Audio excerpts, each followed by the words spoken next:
Okay, welcome to the Big Kickoff Football Show. Neil, Chelsea came up trumps there against West Ham over the weekend, and it wasn't for a bit of controversy either. Yeah. An absolutely brilliant result for Chelsea.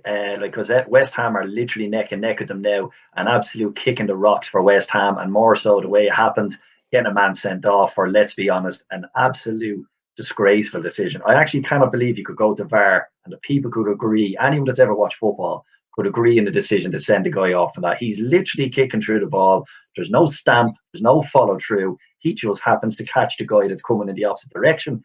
Absolute horrendous decision. And David Moyes, my God, I've never seen him so livid in an interview. Yeah. He was literally giving it loads, which was great because he was dead right. He got no rub of the green in that game. The game itself, a massive win for Chelsea. And it only confirms what I thought earlier on. My God, Timo Werner shows him being an excellent player and an awful player all in the same 90 minutes. It's phenomenal. The money they spent on Timo Werner, and Liverpool took a big look on him, and the one in the second half when he was clean through, and he just no chance of him putting that ball in the net. He lacks an unbelievable amount of confidence right now. So it'll be interesting how he goes from now to the rest of the season. But Just on that, they got Neil, the job done.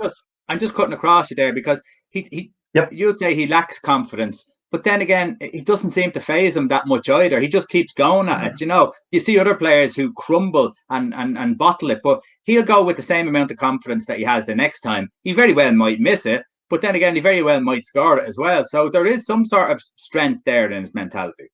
Yeah, I think definitely. And the fact that Tuchel keeps putting him in probably shows that he believes, maybe it's that kind of old German mentality where they're very mentally strong. But he is taking an absolute battering at the moment. But look, credit due to him. He got the goal. That's probably their biggest win league-wise today, and they badly needed that to pull ahead. And especially with Liverpool botching their story as well. So, look, fair play to Timo Werner. He keeps getting into the right spot, and if you keep getting into the right spot, you'll eventually find goals. He's not on his own being bereft of goals at the moment as a striker. So, strikers club are. We'll touch on that one a little later, Neil. I know what you're trying to say. Dave, you look at West Ham, they have Antonio out, they have Declan Rice. If it was any other two players maybe on the team, maybe a right full, maybe a right winger or a left winger, it wouldn't have bothered them that much. But this could destroy the Champions League's hopes. Massively, because, you 5 games left to go and you've got teams like the Chelsea and the Liverpool surrounding you.